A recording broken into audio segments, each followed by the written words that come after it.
Electric ರಿಕ್ಷಾಗಳಿಗೆ ಜಿಲ್ಲೆಯಾದ್ಯಂತ ಸಂಚರಿಸಲು ಅನುಮತಿ ಕೊಟ್ಟಿರುವ ಆದೇಶವನ್ನು ಖಂಡಿಸಿ ಇವತ್ತು ಚಾಲಕರಿಂದ ಒಂದು ಬೃಹತ್ ಪ್ರತಿಭಟನಾ ಸಭೆ ನಡೆದಿದೆ.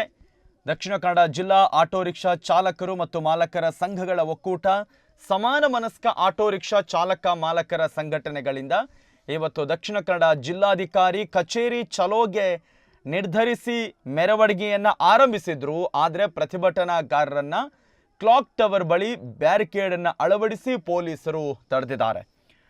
ಬಹುಶಃ ಸ್ಥಳಕ್ಕೆ ಜಿಲ್ಲಾಧಿಕಾರಿಗಳು ಬಂದು ಮನವಿಯನ್ನು ಸ್ವೀಕರಿಸಬೇಕು ಅಂತ ಪ್ರತಿಭಟನಾಕಾರರು ಒತ್ತಾಯಿಸಿದ್ರು. ಜಿಲ್ಲಾಧಿಕಾರಿ ಕಚೇರಿ ಚಲೋಗೂ ಕೂಡ ನಿರ್ಧಾರವನ್ನು ತೆಗೆದುಕೊಳ್ಳಲಾಗಿತ್ತು, ಆದರೆ ಅದು ಸಾಧ್ಯವಾಗಿಲ್ಲ. ಅಂದರೆ ಪೊಲೀಸರು ಪ್ರತಿಭಟನಾಕಾರರನ್ನು ಕ್ಲಾಕ್ ಟವರ್ ಬಳಿಯಲ್ಲೇ ತಡೆಯುವಂತಹ ಪ್ರಯತ್ನವನ್ನು ಮಾಡಿದ್ದಾರೆ.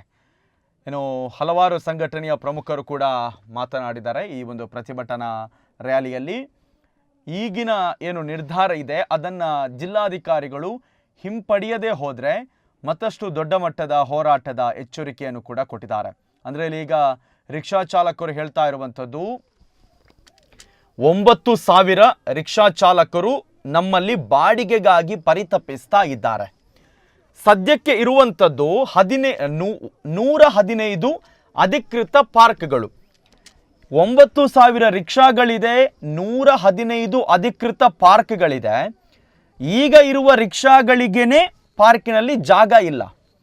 ಈಗ ಎಲೆಕ್ಟ್ರಿಕ್ ರಿಕ್ಷಾಗಳು ಕೂಡ ಎಲ್ಲ ಕಡೆ ಹೋಗ್ಬೋದು, ಅವರು ಪಾರ್ಕ್ ಮಾಡ್ಬೋದು ಅಂತ ಏನು ಆದೇಶ ಕೊಟ್ಟರೆ, ನಮ್ಮಲ್ಲಿರುವಂತಹ ಪಾರ್ಕಿಂಗ್ನ ಸಿಸ್ಟಮ್ ಏನಿದೆ ಅದು ಸರಿ ಇಲ್ಲ.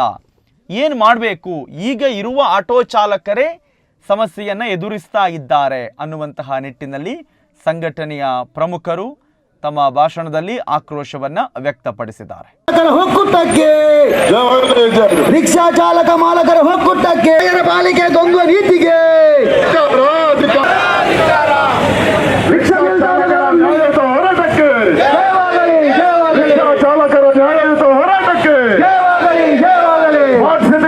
ರಿಕ್ಷಾ ಪಾರ್ಕ್ಗಳನ್ನು ನುಂಗಿ ನೀರು ಕುಡಿದ ನಗರ ಪಾಲಿಕೆ ಜನಪ್ರತಿನಿಧಿಗಳಿಗೆ,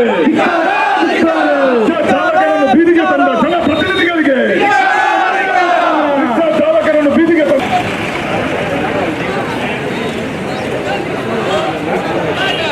ರಹಿತ ವಾಹನಕ್ಕೆ ಅವಕಾಶ ಕೊಡಿ.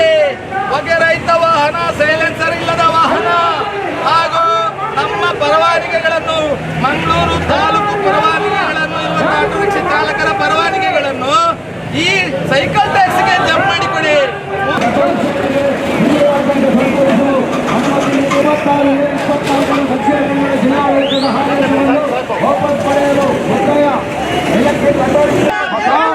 ಆಟೋ ರಿಕ್ಷಾ ಚಾಲಕ ಮಾಲಕರ ಸಂಘಟನೆಗಳು ದಕ್ಷಿಣ ಕನ್ನಡ ಜಿಲ್ಲಾಡಳಿತ ಒತ್ತಾಯಿಸುತ್ತದೆ. ಪ್ರತಿ ಸಂಘಟನೆ ಮುಖಂಡರು ಈ ಕಡೆ ಬನ್ನಿ, ಲೀಡರ್ಸ್ ಇಲ್ಲಿ ಬನ್ನಿ. ಇದು ನಮ್ಮ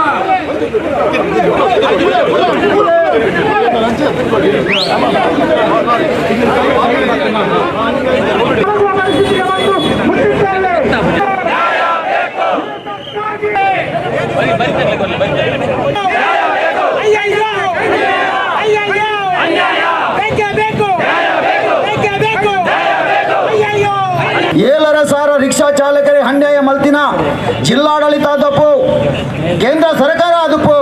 ಈ ಒಂಜಿ ಜಿಲ್ಲಾ ರಿಕ್ಷಾ ಚಾಲಕರ ಸಮಸ್ಯೆನೇ ಇನಿ ಒಂಜಿ ಜೀವನದ ಒಂಜಿ ತೋಡುಗು ಕಂತದೆ ಒಂಜಿ ಮಲ್ತಿನಂಚಿನ ಈ ಒಂಜಿ ವ್ಯವಸ್ಥೆನ ಯಾನು ಜಿಲ್ಲಾಧಿಕಾರಿಗೆ ಧಿಕ್ಕಾರ ಪಾಡುವೆ. ಇನಿ ಸ್ವಲ್ಪ ತೇಲತ್ತ ಕಾನೂನು ಕಾಯ್ದೆ ಮೂಲ ಇತ್ತನಲ್ಲ, ಇನಿ ಪರಿಸರ ಮಾಲಿನ್ಯ ಪಂಪಿನ ಒಂಜಿ ವ್ಯವಸ್ಥೆದ ಅಡಿಟ್ ಈ ಬ್ಯಾಟ್ರಿ ಚಾಲಿತ ರಿಕ್ಷಾನು ಕಂತದ. ಇನಿ ಎಂಕಲ 7 ಸಾರ ರಿಕ್ಷಾ ಚಾಲಕರಿಗೆ ಅನ್ಯಾಯ ಮಾಡ್ತಿದ್ದಾರೆ. ಇನಿ ಓಡ ಮಟ್ಟದ ಲಾಭಿಯಾತನ ಪಣ್ಣ, ಇನಿ ಅಧಿಕಾರನ ಕೆಳಗೆ ಗಿಫ್ಟ್ ಆಧಾರಡು, ಜನಪ್ರತಿನಿಧಿಗಳ ಗಿಫ್ಟ್ ಆಧಾರಡು ಅಧಿಕಾರನ ಕೆಳಗೆ ಎತ್ತದೆ. ಒಂಜಿ 4 ಗೋಡದ ಮಧ್ಯಡು ಒಂಜಿ ವ್ಯವಸ್ಥೆ ಮಾಡ್ತದೆ. ಈ ಒಂಜಿ ಗಾಡಿಲಡ ರೋಡ್ಗೆ ಬಿಡ್ತಾರೆ.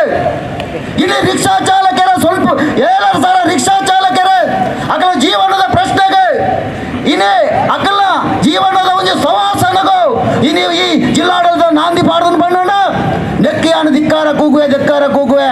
ಸಾಮಾನ್ಯ ಹೋರಾಟ ಅಲ್ಲ, ಇದು ಈ ದಕ್ಷಿಣ ಕನ್ನಡ ಜಿಲ್ಲೆಯಲ್ಲಿ ಸುವರ್ಣಾಕ್ಷರದಲ್ಲಿ ಬರೆದಿರ್ತಕ್ಕಂತಹ ಐತಿಹಾಸಿಕ ಹೋರಾಟ, ರಿಕ್ಷಾ ಚಾಲಕರ ಹೋರಾಟ. ಯಾಕಂತ ಹೇಳಿದ್ರೆ ಇವತ್ತಿನ ಈ ಹೋರಾಟ ನಮ್ಮ ಬದುಕಿಗೆ ಸಂಬಂಧಪಟ್ಟಂತ ಹೋರಾಟ. ಮಾಡು ಇಲ್ಲವೇ ಮಳೆ ಅಂತಕ್ಕಂಥ ಒಂದು ಧೀರೋದತ್ತವಾದಂತ ಹೋರಾಟವನ್ನ ಸಾವಿರಾರು ಸಂಖ್ಯೆಯಲ್ಲಿ ರಿಕ್ಷಾ ಚಾಲಕರು ತಮ್ಮೆಲ್ಲ ಭಿನ್ನಾಭಿಪ್ರಾಯಗಳನ್ನ ಬದಿಗಿಟ್ಟು ನಮ್ಮೆಲ್ಲರ ಉದ್ದೇಶ ಒಂದೇ.